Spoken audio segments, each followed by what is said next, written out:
Hello and welcome to another video in the series Questions and Answers, Q&A. Over the last 6 months, I've received a number of emails asking about the city of Medina. Now, if you are new to this video series, let me back up and explain that in 2010 I wrote the book Quranic Geography, and a couple of years later I wrote the book Early Islamic Qiblas. A documentary film has also been made, The Sacred City, and that film is available on YouTube on this channel. Those books and the film put forward a theory that the original holy city of Islam was actually Petra in Jordan, which is where the Black Rock and the Kaaba building were originally located. The founding of Mecca in Saudi Arabia did not happen until some years after the Prophet Muhammad died, during the Second Civil War known as the Fitna.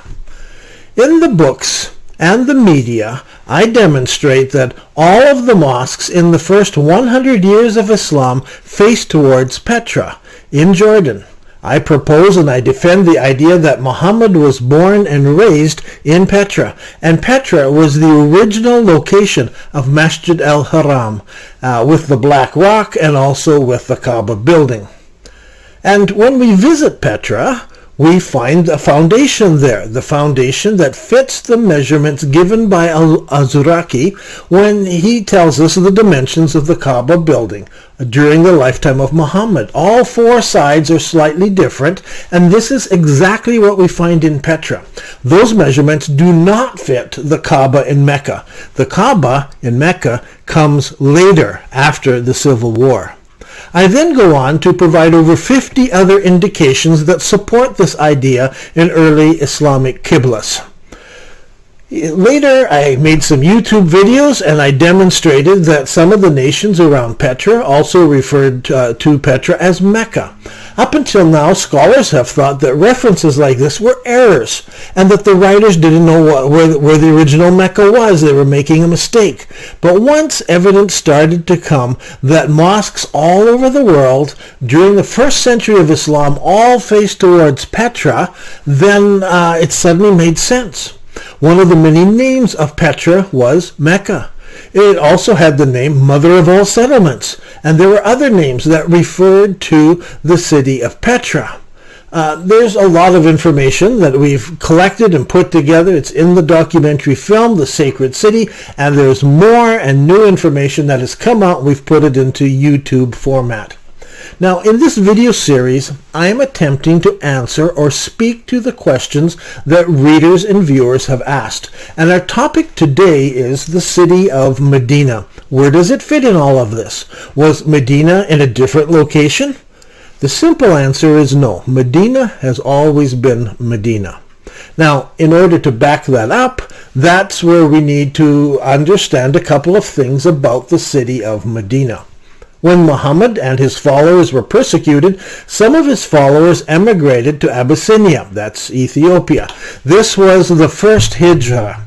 We will look at the Qibla of the mosque that they built when they arrived in Africa. It is still there, and when we do early Qiblas, a video series, we'll include that mosque, and you can see. Now, some of Muhammad's followers went back and forth. Now, eventually, the persecution stopped, because Muhammad uttered favorable verses about the gods Allat, Al-Uzza, and Al-Manat. Then he retracted those verses, and persecution started again. So some of his followers suggested that they move to an area known as Yathrib, which would later be called Medina. Now, today Medina is a modern city, but it wasn't always so. Originally, Medina was not a city. It was just an area known as Yathrib. It was an agricultural area. The very name means the place of the bull or the place of cattle. You see, Medina was a low area where the runoff water from the surrounding barren mountains collected. The valley was green, but for many centuries, Yathrib was not much more than a swamp. From the outside, it looked like a lush green valley. However, its wetlands were a source of sickness. Bukhari's hadith tells us, when Allah's apostle reached Medina, that is at the end of the Hijrah, Abu Bakr and Bilal became sick. When Abu Bakr's fever got worse, he would recite poetry. And Bilal, when his fever deserted him, he would recite poetry. And one of those poems is, "Would that I have stayed overnight in the valley, wherein I could be surrounded by Izkhar and Jalal," which are two kinds of grasses. "Would that one day I could drink the water of Majana, and would that the two mountains, Shama and Tafil, would appear to me." The Prophet responded, "O Allah, curse Shayba ibn Rabi'ah and Utbah bin Rabi'ah and Umayyah bin Khalifa, as they turned us out of our land to the land of epidemics." Allah's apostle then said, "O Allah, make us love Medina as we love Mecca. Or even more than that, O Allah, bring blessings on our food and make the climate of Medina suitable for us and divert its fever from us." Aisha also added, "When we reached Medina, it was the most unhealthy place of Allah. The lands and the mountains and the valley of Medina used to flow with impure colored water." To the outsider passing by Medina, it was a long valley with fields and trees and fortified houses. These houses were designed in such a way that the workmen in the fields around them could be protected by mud walls. In case of attack, the people could run to the houses and fortify themselves inside the towers. Here, mud houses are being constructed in Yemen, in a similar style to those early houses in Medina. The workmen mix the mud with their feet, and you can also see they're not far from their weapons. Yathrib was known as an oasis and can be found in the ancient records going back as far as the 6th century BC, when it's mentioned in the Chronicle of Nabonidus. Ali Hafiz tells us about the first major wave of refugees into the area that we know about started about 70 AD, when Jews arrived fleeing from the destruction of Jerusalem by the Roman forces. In the years that followed, more Jews arrived, some moving on to Yemen, some staying until there was a small, thriving community of Jews there. In the time of the Hijrah, the Jewish tribal groups in Medina numbered more than 20. By this we can assume that there were more than 20 distinct Jewish families or large clans in Medina. The first group of Yemeni refugees arrived there around the 2nd century AD, when the Madab Dam broke for the first time. The final and possibly the largest migration of Yemenis was between 542 and 570, when the Madab Dam failed for the final time, and over 50,000 people moved out of Yemen, some stopping in Medina, others moving on to Egypt and Libya, and even going as far as Tunisia and Morocco. Two Yemeni tribes, the Aus and the Khazraj tribes, they settled in the Yathrib Valley, and they farmed there, and eventually they united as one to become known as the Ansar, who allied with the Jews at first when they needed to defend themselves, but later trouble broke out between the Ansar and the Jews, and some of the Ansar, they had heard Muhammad's teaching, and so they invited the followers of Muhammad to come to the Yathrib Valley and aid them in their struggle with the Jews. Over the years, the area has been known as Yathrib. It's had many different names, and Ali Hafiz notes in his book the history of Medina, in 95 different names it's had, and I've listed some of them on the screen. During the founding years of Islam, it was known as Medinat al-Rasul, the city of the Prophet, which when shortened just became Al-Madinah, and eventually Medina, the city. After the Hijrah, Medina became the center of Islam. It was here that much of the Quran was revealed, and it was here that Muhammad and his followers not only subjugated the Jews, but also began to build their fortunes by plundering merchants traveling down to Yemen. At first, they were careful only to attack passing caravans, but eventually they ranged wider and wider until much of Central Arabia was under their influence.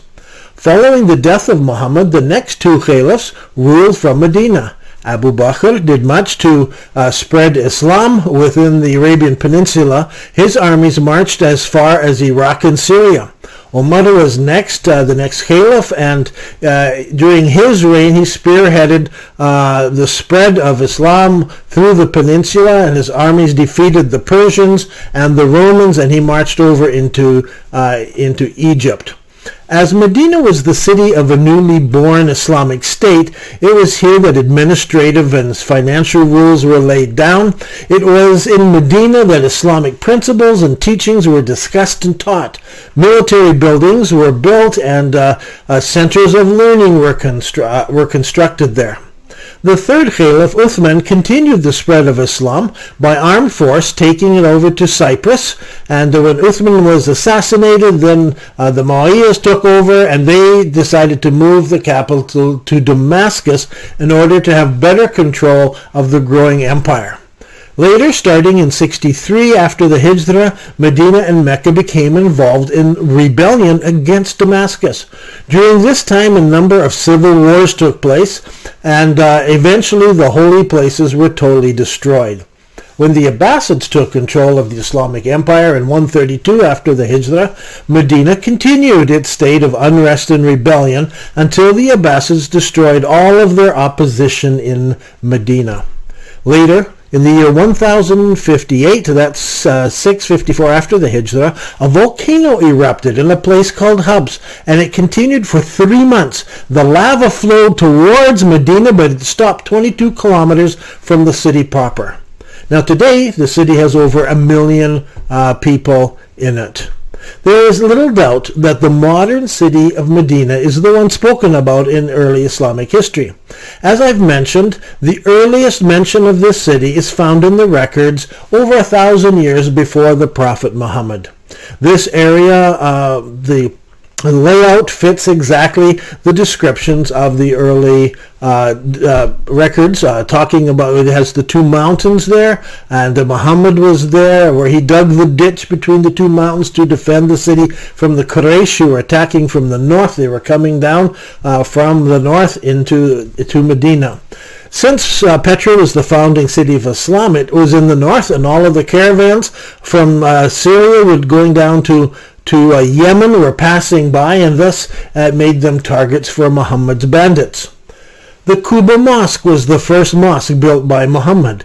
Caliph Uthman made the first renovations to this mosque. It was renovated again in 435 after the Hijrah, 555, and about each 100 years, 6, 7, 800, and then 1245 and so forth. And so eventually the mosque was totally demolished and is rebuilt to what we have today. Masjid al-Qiblatain is another important mosque, and it's traditionally thought that it was here that Muhammad changed the direction of prayer. He was originally facing towards the Roman province of Syria. He turned around and he faced Mecca in Saudi Arabia. That's what the traditional accounts say. So this mosque also has a very long history. The interesting thing is that it maintained 2 qiblas over the centuries, even when it was rebuilt in 626. An important date is in 1987, when this mosque was completely renovated. They tore it down, and the old niche was there. They tore it down and they built a new one that faces Mecca in Saudi Arabia. Nothing remains of the original mosque, but Abdul Wahid al-Wakil, the architect, he made drawings of the foundation stone. So those drawings show that there were the 2 qiblas, one facing north, one facing Mecca. So that demonstrates this. Now the problem is facing Mecca and facing Jerusalem and facing Petra are very, very close. I believe it faced Petra, but people thought at this point they'd forgotten Petra, and so they said it faces Jerusalem, and that's where that whole Jerusalem account comes from. The original records just mention the Roman province of Syria. This mosque faced it, and it faced the Roman province of Syria, but I believe it faced Petra. But we substantiate that by all the other mosques that we can look at the time, and all of them pointing to Petra, not to Jerusalem. So, it becomes obvious as we look at all these mosques, they faced Petra for almost 100 years. And that's when the Prophet's mosque it was there, and the Prophet's house was there. Aisha's house is there. And the mosque was expanded over time so that it includes the tomb of Muhammad and Aisha and so forth. This is the mosque of the Prophet.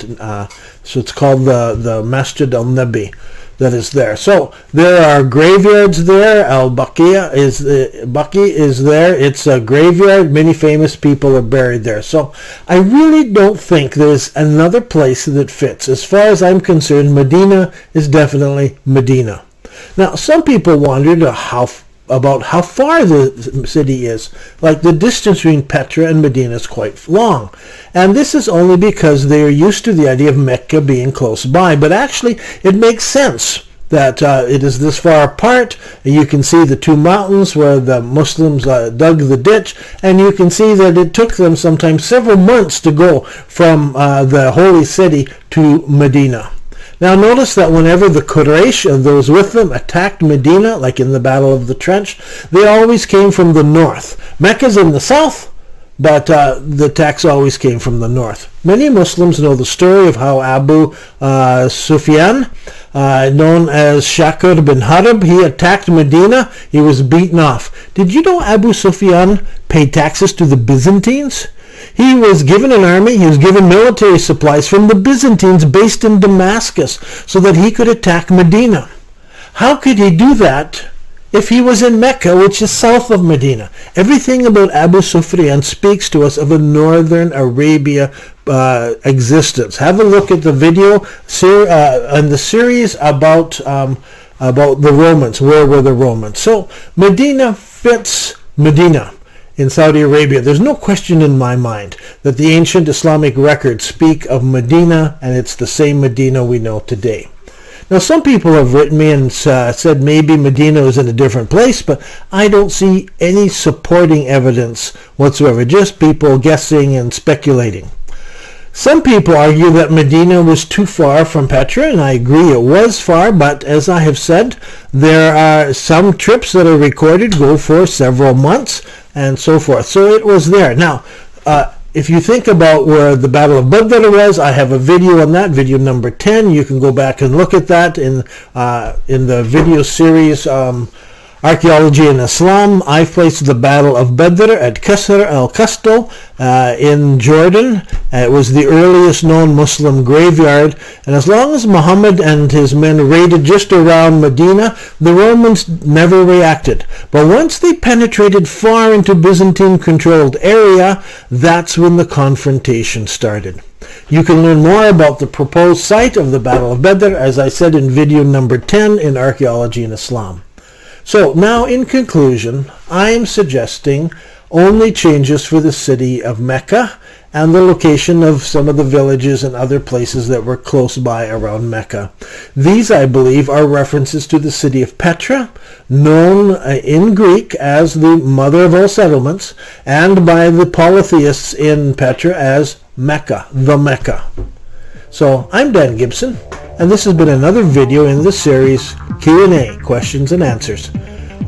Make sure you see the documentary film, The Sacred City, read the books and the papers that are written on this topic. Thank you.